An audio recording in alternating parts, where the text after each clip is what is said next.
گزشتہ ایک ہفتے کے دوران ہمارے پاکستان میں اور بالخصوص لاہور کے اندر جو واقعات رونما ہوئے، یہ ایک اسلامی معاشرے کے چہرے پر سیاہ دھبا ہے جو انہوں نے اسلام کے ماننے والوں پر اور اسلامی ملک، اسلام کے نام پر بننے والے ملک کے چہرے پر کالک ملی ہے۔ حالانکہ یہ ملک تو بنایا اس لیے گیا تھا کہ جب انڈیا کے ساتھ ہم اکٹھے رہتے تھے تو ہندو اور کبھی سکھ ہماری ماؤں بہنوں کی عزت کو پامال کرتے تھے، اس لیے بنایا تھا کہ یار چلو علیحدہ وطن ہوگا تو ہماری مائیں بہنیں بیٹیاں ان کی عزتیں محفوظ ہوں گی۔ لیکن یہاں پر 74ویں سالگرہ پر اس قوم نے اس ملک کو کیا تحفہ دیا کہ جناب جس مقصد کے لیے تم نے بنایا، دیکھو ہم نے وہ مقصد کے برعکس کام کیا۔ اتنا سخت کام تو وہ ہندو بھی نہیں کرتا جتنا ایک اسلامی نام پر بننے والے ملک پر مسلمانوں نے اپنے ملک کے ساتھ کیا۔ حالانکہ اسلام ایسا دین ہے جس میں کسی عورت، غیر محرم عورت کو اسلام نے حج جیسی عبادت پر نکلنے سے بھی بغیر محرم کے وہ منع کیا۔ اللہ کے پیارے حبیب علیہ الصلاۃ والسلام، حضور علیہ الصلاۃ والسلام کی بارگاہ میں ایک سوال ہوا۔ سرکار دو عالم علیہ الصلاۃ والسلام بیان کر رہے تھے، اور یہ صحیح بخاری میں حدیث نمبر 3006 نمبر حدیث ہے۔ اللہ کے نبی صلی اللہ علیہ وسلم نے ارشاد فرمایا انہ سمع النبی صلی اللہ علیہ وسلم یقول لا یخلون رجل بامرأۃ، حضور نے ارشاد فرمایا کہ کسی عورت کو اجازت نہیں ہے کہ غیر مرد کے ساتھ وہ تنہائی میں وقت گزارے۔ غیر محرم کے ساتھ جائز نہیں ہے کہ وہ تنہائی میں اس کے ساتھ وقت گزارے۔ اور آگے ارشاد فرمایا وَلَا تُسَافِرَنَّ امْرَأَةٌ إِلَّا وَمَعَهَا مَحْرَمٌ، اور کسی عورت کو اجازت نہیں ہے کہ وہ محرم کے بغیر سفر کرے۔ محرم کے بغیر سفر کرے کسی عورت کو اجازت نہیں ہے۔ آگے ارشاد فرمایا فَقَامَ رَجُلٌ یا رسول اللہ صلی اللہ علیہ وسلم، تو ایک شخص کھڑا ہوا، اس نے سوال کیا میرا فلاں فلاں غزوے میں جہاد کے لیے لشکر میں میرا نام لکھ دیا گیا ہے، اور وَخَرَجَتِ امْرَأَتِي حَاجَّةً، یا رسول اللہ میری عورت جو ہے، میری بیوی وہ حج کے لیے جا رہی ہے۔ فقال رسول اللہ صلی اللہ علیہ وسلم اذهب فحج مع امرأتك، حضور نے فرمایا ایسا کر، ابھی جہاد رہنے دے، اپنی بیوی کے ساتھ جا کے حج کر، بیوی کو واپس گھر چھوڑ اور اس کے بعد خود پھر جہاد پر جا۔ یار مجھے یہ بتائیں، حج اسلام کے اندر عبادت ہے کہ نہیں؟ عبادت ہے نا؟ اور جہاد کیا ہے بھائی؟ یہ بھی عبادت ہے۔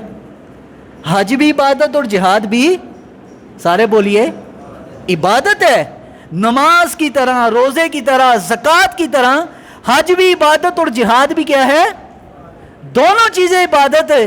یار اللہ کے نبی صلی اللہ علیہ وسلم نے ایک عورت کو اتنی اجازت نہ دی کہ عبادت بھی وہ غیر محرم بندے کے ساتھ عورت نہیں کر سکتی، تو کیسے اجازت ہو سکتی ہے کہ مینار پاکستان میں جا کے ٹک ٹوکے بنائے؟ کیسے اجازت ہو سکتی ہے کہ وہ رکشے پر بیٹھ کر نیم بھرنا لباس پہن کر اور پھر یہ بعد میں چیخے کہ جناب ہم پاکستان میں تو عورت کو کوئی تحفظ نہیں ہے؟ اور پاکستان میں عورت کو تحفظ ہے، لیکن عقل سے کام لو۔ جب تم خود کھلا ہوا گوشت چھوڑ دو گی گلی محلے میں تو کتے تو آ کر منہ ماریں گے نا۔ تم گوشت بھی کھلا چھوڑ دو اور کہیں بھائی کوئی کتا، کوئی کوا، کوئی بلا، کوئی ہاتھ بھی نہ لگائے، ایسا ہو سکتا نہیں۔ فریج میں پڑے ہوئے شاپر میں بند گوشت کو کوئی منہ نہیں مارتا، منہ اسی گوشت میں مارتا ہے جو کھلا پڑا ہو۔ یہ جو واقعات ہوئے ہیں یہ اس میں قصور زیادہ ان والدین کا ہے جس نے اپنی بیٹیوں کی تربیت اسلام کے مطابق نہ کی۔ پھر لوگ کہتے ہیں جناب مولوی بڑی سخت بات کرتا ہے۔ بھائی سخت بات ہم نے کیا کرنی ہے؟ ہمیں ہمارا دین بتا رہا ہے۔ اللہ ارشاد فرما رہا ہے ان الذین یحبون ان تشیع الفاحشۃ فی الذین آمنوا لہم عذاب علیم فی الدنیا والآخرہ۔ اللہ فرماتا ہے جس نے مسلمانوں کے اندر بے حیائی کو فروغ دیا، مسلمانوں کے اندر فحاشی کو فروغ دیا، مسلمانوں کے اندر عریانی کو فروغ دیا، اللہ فرماتا ہے لہم عذاب علیم فی الدنیا والآخرہ۔ اللہ آخرت میں نہیں دنیا میں بھی پوچھے گا ان سے۔ آخرت میں تو سزا ہے، لیکن ایسے لوگوں جنہوں نے اسلامی معاشرے کو بگاڑا، یہ جس طرح یہ ٹک ٹاک بنا کر مینار پاکستان گھومے اور سڑکوں پر جناب جینز پہن کر، یہ ٹائٹ جینز پہن کر یہ لڑکیاں گھومتی ہیں، تو یہ دوسرے لڑکیوں کو کیا میسج دے رہی ہیں کہ تم بھی گھومو، تم بھی ایسے چلو، تم بھی ایسے جناب آزاد گھومو۔ نہ کسی ان لڑکیوں کو نہ باپ کی عزت کا خیال، نہ بھائی کی عزت، نہ بیٹے کی عزت، نہ اپنے شوہر کی عزت کا خیال ہے۔ لیکن ایک دیندار عورت ہوگی وہ ہمیشہ اپنے بھائی، اپنے باپ، اپنے بیٹے، اپنے رشتہ داروں کی، اپنے خاندان کی عزت کا تحفظ کرے گی۔ وہ کبھی بھی مشکل میں اور سختی میں نہیں اپنے آپ کو ڈالے گی کہ اللہ کے عذاب میں پکڑی جائے۔ حضور نبی علیہ السلام نے ارشاد فرمایا جب اللہ تعالیٰ مجھے جنت میں قیامت والے دن جب حساب و کتاب ختم ہو جائے گا اور جنت کے دروازے کھلیں گے، میں جب جنت کے دروازے کے اندر جاؤں گا تو سب سے پہلے ایک عورت آئے گی، سب سے پہلے ایک عورت آئے گی۔ حضور فرماتے ہیں میں ان سے پوچھوں گا کہ تو مجھ سے بھی پہلے پہنچ گئی؟ حالانکہ جنت میں سب سے پہلے داخل اللہ کے نبی نے ہونا ہے، سرکار دو جہاں علیہ السلام ہوں گے، لیکن اللہ کے پیارے حبیب علیہ السلام نے فرمایا کہ میں اس سے پوچھوں گا بھائی تم یہاں پر کیسے؟ وہ عورت بھلا کیا کہے گی؟ وہ کہے گی یا رسول اللہ صلی اللہ علیہ وسلم میں نے دنیا میں اس وقت میں بیوہ ہو گئی جبکہ میں جوان تھی، لیکن میں اپنے بچوں کی خاطر، اپنے بچوں کی وجہ سے میں بیٹھی رہی، ان کی میں نے تربیت کی۔ مجھے پتہ ہے کہ اس جوانی میں مجھے جوان شوہر بھی مل سکتا ہے، لیکن اس دوسرے شوہر نے میرے بچے کو نہیں پوچھنا تھا، بچوں اور اپنی بیٹیوں کی تربیت کرنے کی وجہ سے میں بیٹھی رہی۔ میں نے دوسری شوہر کی طرح اپنا لگاؤ نہیں لگایا کہ کہیں میں اس کے ساتھ کسی اور کے ساتھ شادی کر لوں، ان کی تربیت کری حتیٰ کہ میرے بال سفید ہو گئے اور میں دنیا میں آ گئی، لیکن میں نے کبھی گناہ کی طرف رخ بھی نہ کیا۔ اللہ تعالیٰ نے اسی اجر کے سبب مجھے جنت میں سب سے پہلے داخل کر دیا۔ اور یار دین تو کسی کا بھی دین نہیں رکھتا۔ ہم سمجھتے ہیں نا ہم دین پر عمل کرتے ہیں، شاید ہم نے دین کا کوئی بڑا دین، اسلام پر ہم نے بڑی کوئی اپنی مہربانی کر دی۔ اور یہ اسلام کسی کا قرض نہیں رکھتا، اسلام مجھ جیسے مولوی کا قرض بھی نہیں رکھتا کہ ہم اگر دین بیان کر رہے ہیں اللہ اس کے عوض ہمیں دنیا بھی دے رہا ہے، عزت بھی دے رہا ہے۔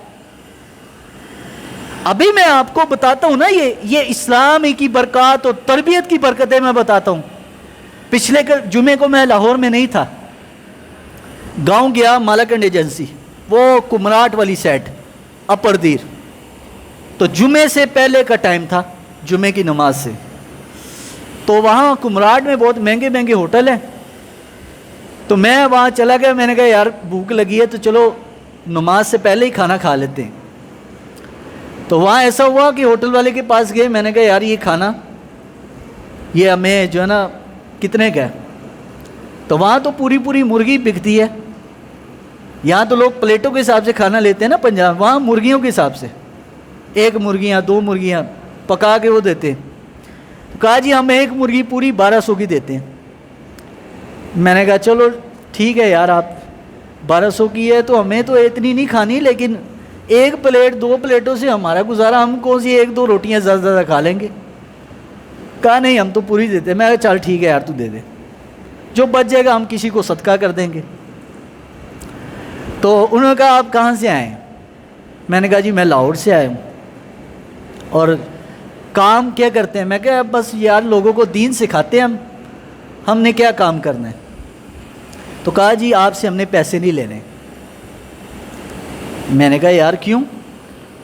کہہ رہے نہیں ہم آپ سے پیسے نہیں لیں گے, اوروں سے تو ہم 1200 1500 صرف ایک ٹائم کے کھانے کا ایک بندے کا, کیونکہ وہاں پر ہوٹل نہیں ہے, وہ پہاڑی علاقہ ہے, وہاں پر تو کوئی آبادی بھی نہیں ہے, لوگ وہاں سیر کے لیے جاتے ہیں. تو میں نے کہا آپ کیوں نہیں لیں گے بھائی, چلے تھوڑے سے تو لے لیں. تو کہا نہیں ہمارے والدین نے ہماری تربیت کی ہے کہ جو بندہ دین کا کام کرتا ہے اگر کوئی اس کو دے گا تو اللہ اس کو عطا کرتا ہے. اور میں نے وہاں پر یہ چیز دیکھی, خالی یہ مردوں کی بات نہیں ہے, اگر کسی شخص کے ساتھ عورت ہے نا, عورت ہے تو وہ انہوں نے عورتوں کے لیے علیحدہ جگہ بنائی ہوئی ہیں پردے والی, اور وہ ویٹر بھی وہاں پر اندر نہیں آئے گا, باہر آپ کو بلائے گا. اور عورتوں کے سامنے نہ مرد آتا ہے نہ مردوں کے سامنے عورتیں. اور اگر آپ کو کوئی کسی گاڑی میں, لوکل گاڑی میں جگہ نہیں مل رہی, لوگ دیکھتے ہیں اس کے ساتھ عورت ہے, خود اتر جاتے ہیں اور اس خاتون کو جگہ دیتے ہیں. میں نے کہا ایک ہمارا یہ لاہور والا معاشرہ ہے کہ جہاں پر ٹک ٹاک بنائے اور 400-500 لڑکے اس ایک لڑکی کو پڑ جاتے ہیں کتوں کی طرح, اور ایک وہ معاشرہ ہے جہاں پر